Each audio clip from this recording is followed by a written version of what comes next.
Channel को share करें, subscribe करें, नए पोस्ट पाने के लिए बेल आइकन दबाएं। धन्यवाद।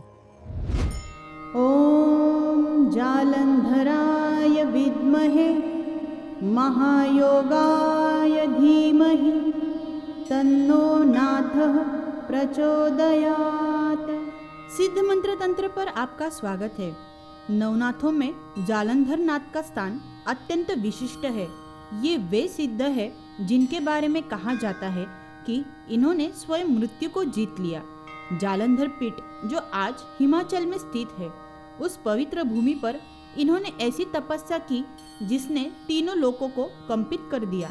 महायोगी जालंधर नाथ का मंत्र उन साधकों के लिए है जो असाध्य रोग से पीड़ित है, जो मृत्यु भय से ग्रस्त है, जो जीवन में गहरे अंधेरे में खड़े हैं।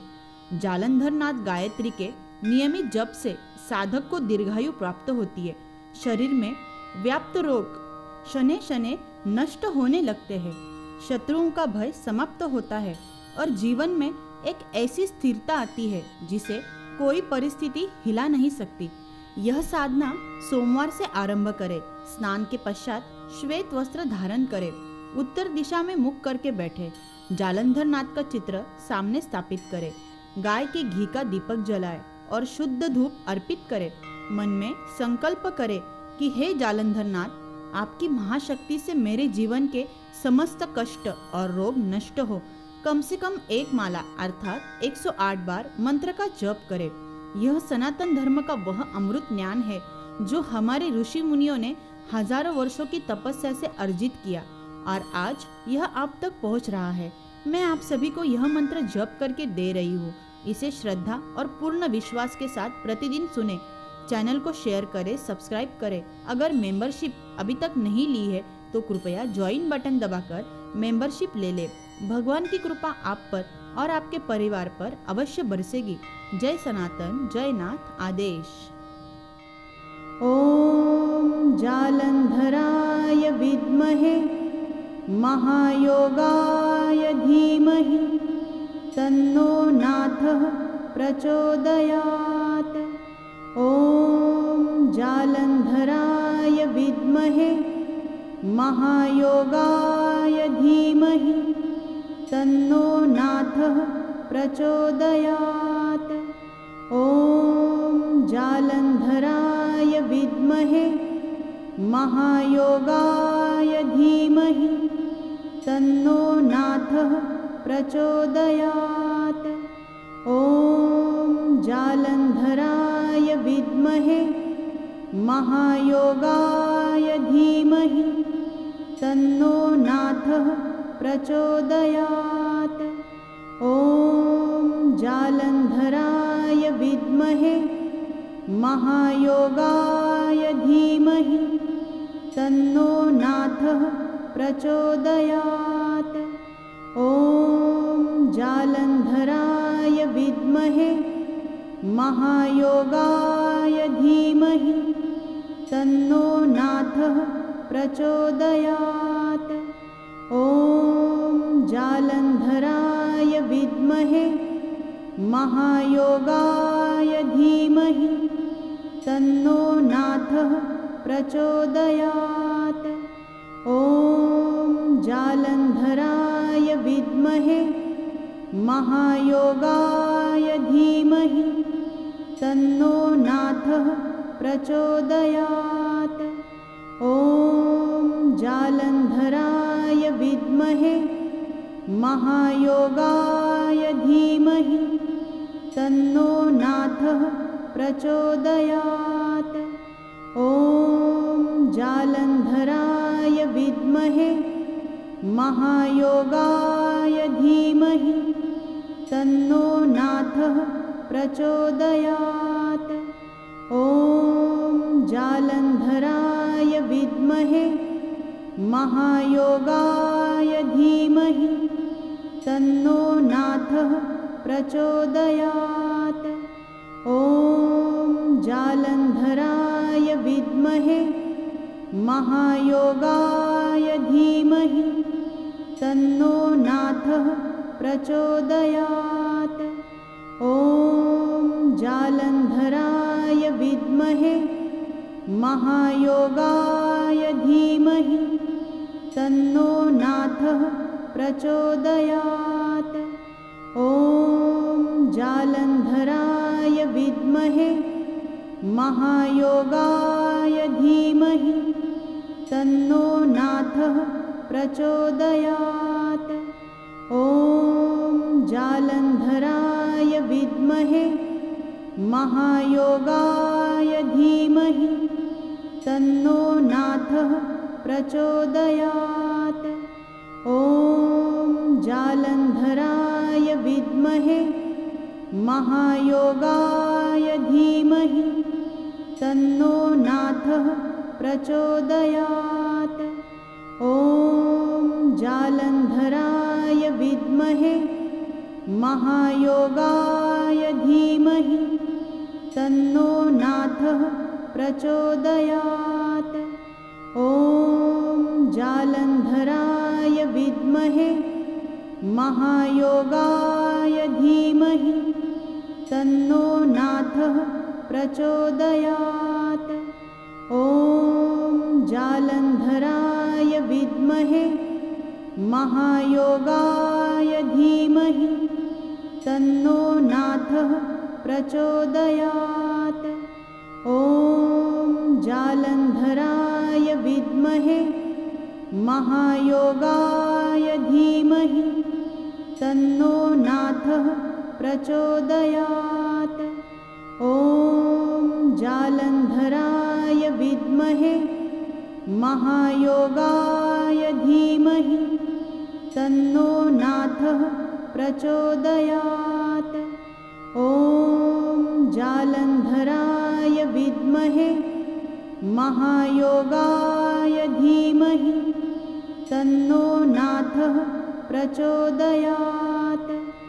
ॐ जालन्धराय विद्महे महायोगाय धीमहि तन्नो नाथः प्रचोदयात्। ॐ जालन्धराय विद्महे महायोगाय धीमहि तन्नो नाथः प्रचोदयात्। ॐ जालन्धराय विद्महे महायोगाय धीमहि तन्नो नाथः प्रचोदयात्। ॐ जालन्धराय विद्महे महायोगाय धीमहि तन्नो नाथः प्रचोदयात्। ॐ जालन्धराय विद्महे महायोगाय धीमहि तन्नो नाथः प्रचोदयात्। ॐ जालन्धराय विद्महे महायोगाय धीमहि तन्नो नाथः प्रचोदयात्। ॐ जालन्धराय विद्महे महायोगाय धीमहि तन्नो नाथः प्रचोदयात्। ॐ जालन्धराय विद्महे महायोगाय धीमहि तन्नो नाथः प्रचोदयात्। ॐ जालन्धराय विद्महे महायोगाय धीमहि तन्नो नाथः प्रचोदयात्। ॐ जालन्धराय विद्महे महायोगाय धीमहि तन्नो नाथः प्रचोदयात्।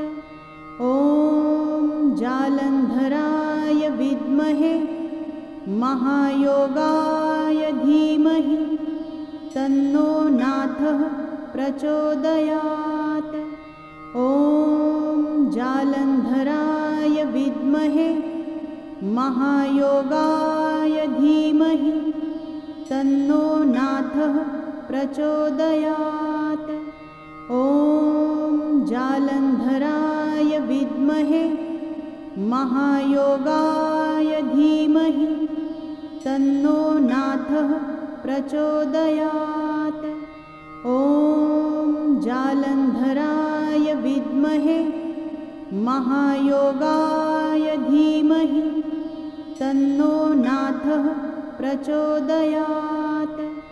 ॐ जालन्धराय विद्महे महायोगाय धीमहि तन्नो नाथः प्रचोदयात्। ॐ जालन्धराय विद्महे महायोगाय धीमहि तन्नो नाथः प्रचोदयात्। ॐ जालन्धराय विद्महे महायोगाय धीमहि तन्नो नाथः प्रचोदयात्। ॐ जालन्धराय विद्महे महायोगाय धीमहि तन्नो नाथः प्रचोदयात्।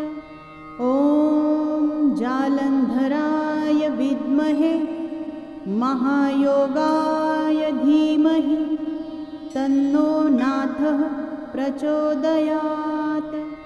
ॐ जालन्धराय विद्महे महायोगाय धीमहि तन्नो नाथः प्रचोदयात्। ॐ जालन्धराय विद्महे महायोगाय धीमहि तन्नो नाथः प्रचोदयात्। ॐ जालन्धराय विद्महे महायोगाय धीमहि तन्नो नाथः प्रचोदयात्।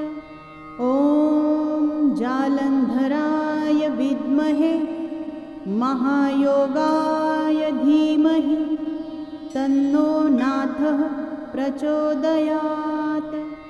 ॐ जालन्धराय विद्महे महायोगाय धीमहि तन्नो नाथः प्रचोदयात्। ॐ जालन्धराय विद्महे महायोगाय धीमहि तन्नो नाथः प्रचोदयात्। ॐ जालन्धराय विद्महे महायोगाय धीमहि तन्नो नाथः प्रचोदयात्। ॐ जालन्धराय विद्महे महायोगाय धीमहि तन्नो नाथः प्रचोदयात्। ॐ जालन्धराय विद्महे महायोगाय धीमहि तन्नो नाथः प्रचोदयात्। ॐ जालन्धराय विद्महे महायोगाय धीमहि तन्नो नाथः प्रचोदयात्। ॐ जालन्धराय विद्महे महायोगाय धीमहि तन्नो नाथः प्रचोदयात्। ॐ जालन्धराय विद्महे महायोगाय धीमहि तन्नो नाथः प्रचोदयात्। ॐ जालन्धराय विद्महे महायोगाय धीमहि तन्नो नाथः प्रचोदयात्। ॐ जालन्धराय विद्महे महायोगाय धीमहि तन्नो नाथः प्रचोदयात्। ॐ जालन्धराय विद्महे महायोगाय धीमहि तन्नो नाथः प्रचोदयात्। ॐ जालन्धराय विद्महे महायोगाय धीमहि तन्नो नाथः प्रचोदयात्। ॐ जालन्धराय विद्महे विद्महे महायोगाय धीमहि तन्नो नाथः प्रचोदयात्। ॐ जालन्धराय विद्महे महायोगाय धीमहि तन्नो नाथः प्रचोदयात्। ॐ जालन्धराय विद्महे महायोगाय धीमहि तन्नो नाथः प्रचोदयात्।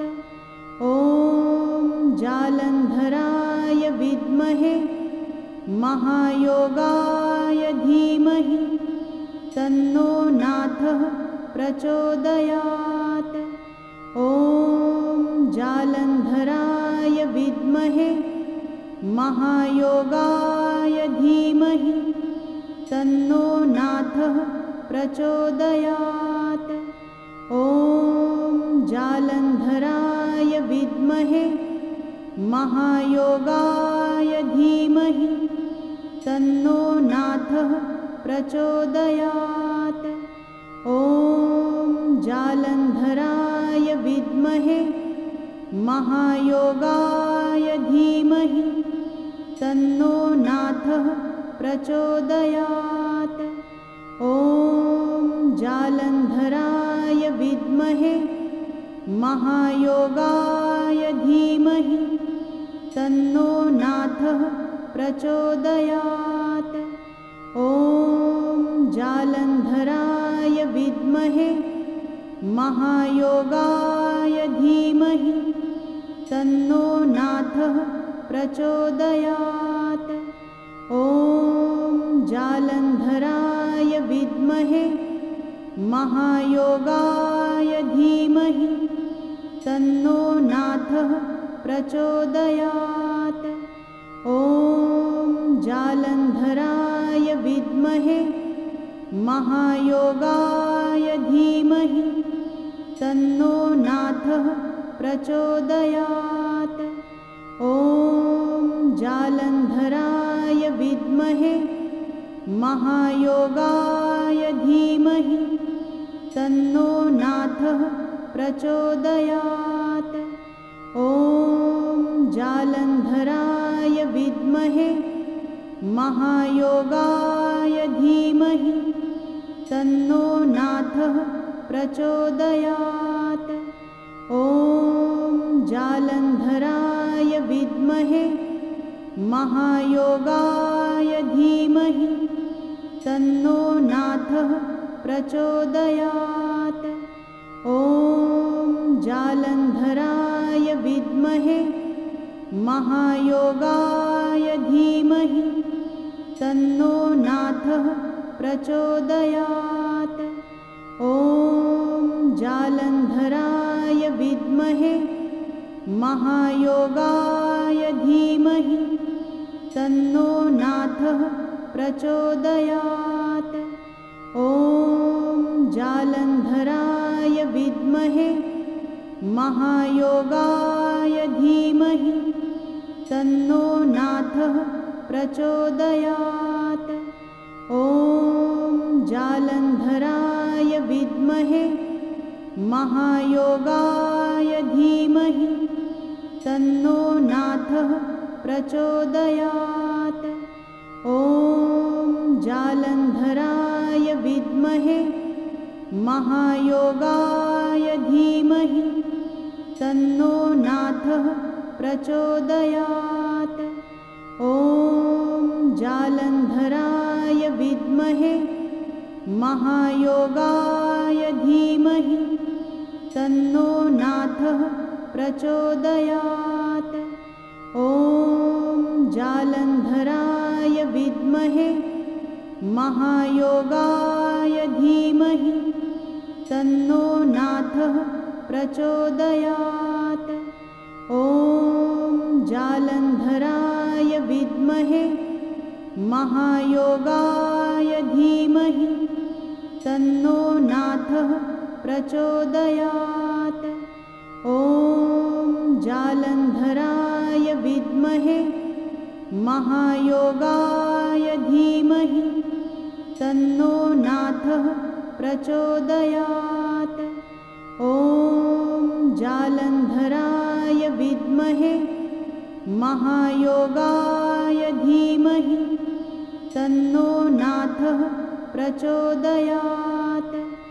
ॐ जालन्धराय विद्महे महायोगाय धीमहि तन्नो नाथः प्रचोदयात्।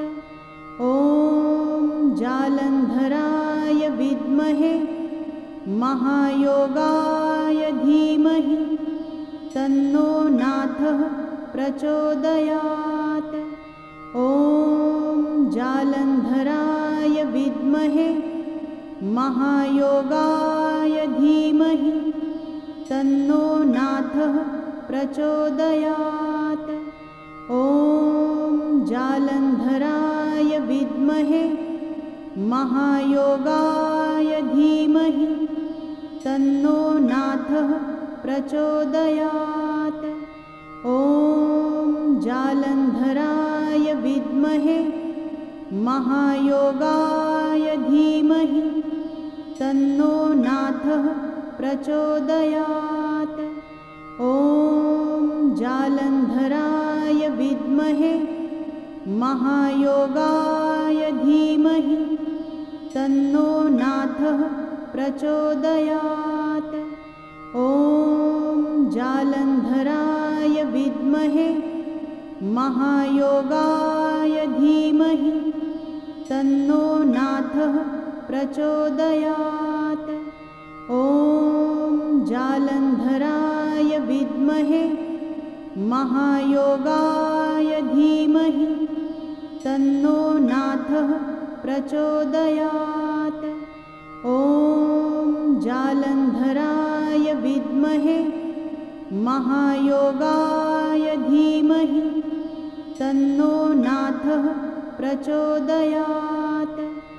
ॐ जालन्धराय विद्महे महायोगाय धीमहि तन्नो नाथः प्रचोदयात्।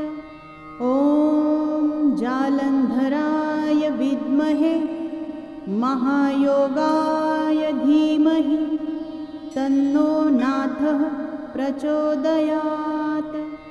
ॐ जालन्धराय विद्महे महायोगाय धीमहि तन्नो नाथः प्रचोदयात्। ॐ जालन्धराय विद्महे महायोगाय धीमहि तन्नो नाथः प्रचोदयात्। ॐ जालन्धराय विद्महे महायोगाय धीमहि तन्नो नाथः प्रचोदयात्। ॐ जालन्धराय विद्महे महायोगाय धीमहि तन्नो नाथः प्रचोदयात्। ॐ जालन्धराय विद्महे महायोगाय धीमहि तन्नो नाथः प्रचोदयात्। ॐ जालन्धराय विद्महे महायोगाय धीमहि तन्नो नाथः प्रचोदयात्। ॐ जालन्धराय विद्महे महायोगाय धीमहि तन्नो नाथः प्रचोदयात्। ॐ जालन्धराय विद्महे महायोगाय धीमहि तन्नो नाथः प्रचोदयात्।